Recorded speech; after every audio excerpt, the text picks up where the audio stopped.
제발 식민지 컴플렉스에서 벗어나라. 바로 얼마 전까지 집권여당의 비대위원장이었던 정진석 의원의 발언입니다. 학폭 가해자는 정작 반성도 사과도 없는데 피해자에게 모두 잊으라고 강요하는 것과 다를 바 없습니다. 한일 굴욕회담에 대한 비판을 입막음하겠다고 식민지 콤플렉스 운운하며 어깃장을 놓다니 과연 조선은 안에서 썩어 망했고 일본은 조선 왕조와 전쟁을 한 적이 없다던 정 의원의 말은 진심이었나 봅니다. 치욕적 조공과 굴욕 외교로 일본의 환대만 그리고 친교만 얻으면 그만이라는 윤석열 정권의 당견이야말로 완벽한 식민지 콤플렉스입니다. 김태호 1차장은 제3자 변제안을 협의하는 과정에서 일본 정부가 한국 국내 정치 괜찮겠냐, 우리로서는 학수고대하던 해법이다고 언급한 점을 밝혔습니다. 일본 정부마저 우리를 걱정할 수준의 퍼주기 외교였음을 자인한 셈입니다. 국익은 물론 국민 뜻에 역행하는 굴욕 외교를 추진해 놓고선 이를 성과라며 자화자찬하는 모습까지 정말 제정신인지 묻지 않을 수 없는 상황입니다. 그러니 국민들이 윤석열 대통령, 박진 외교부 장관, 김성한 안보실장, 김태호 제1차장, 정진석 의원을 일컬어 신을사오적이라 비판하고 있는 것입니다. 대통령실은 어제 해명을 하겠다며 독도와 위안부 문제는 논의되지 않았고 후쿠시마 수산물 문제는 공개하지 못하겠다는 입장을 내놨습니다.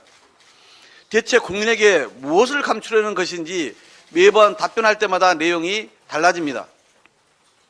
독도와 위안부 문제가 논의되지 않았다는 뜻이 일본 측은 이 사안을 거론했는데 우리 측이 반박하지 않아 토의가 안 되었다는 의미인지 아니면 일본 측도 아예 언급 자체가 없었다는 것인지 분명히 밝히기 바랍니다. 그리고 후쿠시마 수산물 문제를 공개하지 못하겠다는 것은 사실상 논의가 됐다는 것 아니겠습니까? 수산물 수입은 국민 밥상의 문제이고 무엇보다 국민 생명과 직결됩니다. 가뜩이나 일본이 예고한 후쿠시마 오염수 방출이 코앞으로 다가와 국민 불안감은 높아질 대로 높아진 상태입니다. 대한민국 대통령이라면 분명하게 문제를 지적했어야 하고만 후쿠시마 수산물 수입까지 빗장을 풀어줬다면 이는 역사뿐 아니라 국민 생명과 건강권까지 팔아넘긴 셈입니다. 윤석열 대통령과 정부는 한일 정상회담의 논의 내용을 국민 앞에 하나도 빠짐없이 공개해야 할 것입니다. 신을사조약에 버금가는 대일 굴욕 외교를 절대 용납할 수 없습니다. 민주당은 국민 뜻을 받들어 국정조사 추진을 본격 검토하겠습니다. 사과 한마디 없이 모든 것을 내주고 일본으로부터 추가로 받은 청구서가 대체 몇 개인지 모르겠습니다. 지금처럼 일본의 언론과 정치권이 지속적으로 새로운 문제 제기를 하고 오히려 우리 정부가 해명하는 식으로 질질 끌려가는 상황을 방치할 수 없습니다. 강제동원 셀프 배상안부터 독도 영유권, 위안부 합의안, 후쿠시마 수산물 수입 문제를 포함한 한일 정상회담 전반에 대해 낱낱이 진상을 규명하고 굴욕 외교를 반드시 바로잡겠다는 말씀을 드립니다. 민주당은 어제 국회 운영위원회 개회 요구서를 제출했으나 국민의힘은 개회 요구 시간이 다 돼가는 지금까지도 묵묵부답입니다. 정부의 다른 부처들은 지난 2월에 국회에서 올해 업무보고를 모두 마쳤는데 무소불위 용산의 대통령실만 여의도 출장소 여당의 방패 뒤에 숨어 특권을 누리며 출석을 거부하고 있습니다. 대통령실 관계자 전원을 당장 국회 운영위원회에 출석시켜 굴욕적인 한일 정상회담 전반에 대해 따지고 그 책임을 물어야 합니다. 국민의힘도 성남 민심을 직시해 용산 눈치 보기와 방패 막이는 그만 접고 조건 없이 국회 운영위 개최에 협조하는 것이 집권 여당으로서 책임을 다하는 일임을 명심하기 바랍니다. 한국보건사회연구원의 19일 조사에 따르면 근로자가 원하는 주당 근로시간 평균은 36.7시간이라고 합니다. 직장인들은 주당 약 37시간을 원하고 실제로는 주당 41시간을 일하는데 윤석열 정부 이후 개혁 아닌 노동시간 개편하는 최대 주 69시간을 일하라고 한 것입니다. 이는 현행 근로기준법도 어기는 것이고 과로사 기준도 넘기는 것이란 비판이 일자 대통령은 인심 쓰듯 60시간으로 상한을 낮춰주겠노라 말을 바꿨습니다.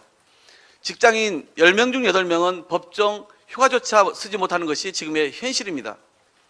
20대 직장인들의 절반이 1년간 연차 휴가를 6일도 못 쓴다는 조사 결과도 나왔습니다. 직장인 태반이 공짜 야근에 시달리는데도 몰아서 일하고 몰아서 쉬자는 윤석열 정부 정책은 현실을 모르는 공허한 탁상 행정이자 고단한 국민 일상에 대한 개악에 불과합니다. 그렇지 않아도 우리나라 국민은 오래 일합니다. 노동시간은 OECD 선진 국가들 중 가장 긴 편입니다. 이미 유럽에서는 주 4일제 시행으로 노동시간을 단축하는 추세입니다. 그런데 이미 충분한 과로 사회인 대한민국을 더 극한 과로 사회로 몰고 가는 것이 윤석열 정부의 미래를 위한 대책입니까? 윤석열 대통령의 주 69시간제 즉각 폐기가 답입니다. 대선 당시 주 120시간 이상 노동을 말했던 윤 대통령은 주 69시간 노동 개편안을 내세웠습니다. 그러더니 다시 손바닥 뒤집듯 주 60시간 이상은 무리라고 한 것입니다. 사회적 공감대 없이 말장난 하듯 보완책 운운한다고 과로사 조장법이 분명한 개편안이 근본적으로 달라지지 않습니다.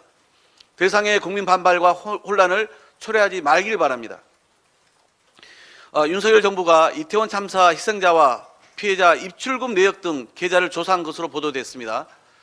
명목은 지하철 사용 내역을 보기 위함이라 둘러댔지만 단순히 교통카드 사용 내역뿐 아니라 계좌를 추적 조사한 것으로 드러났습니다. 유가족들은 명백한 2차 가해라며 분통을 터뜨립니다.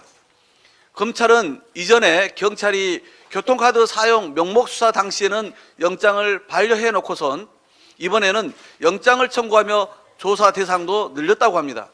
사실상 피해자와 희생자를 잠재적 범죄자로 보고 유가족의 동의나 사전 설명도 없이 검찰과 경찰이 무도한 수사를 강행한 것입니다. 검찰과 경찰은 이번 수사에 대해 명백한 해명을 해야 합니다. 이태원 희생자들을 마약 사범으로 규정하고 수사를 한 것입니까? 대체 누구의 지시로 이런 파렴치한 일을 저질렀습니까? 지금껏 대통령과 주무장관, 경찰청장, 서울시장 그 누구 하나 이태원 참사에 대한 책임을 통감하고 물러나는 사람이 하나 없는 이 정부가 피해자들에게만 책임을 전가할 궁리를 하고 있었던 것인지 묻지 않을 수 없습니다. 민주당은 법사위와 행안위를 통해 이번 반인륜적 수사가 누구의 지시로 어떻게 진행되었는지 그리고 반드시 그 책임을 묻겠다는 말씀을 드립니다. 이상입니다.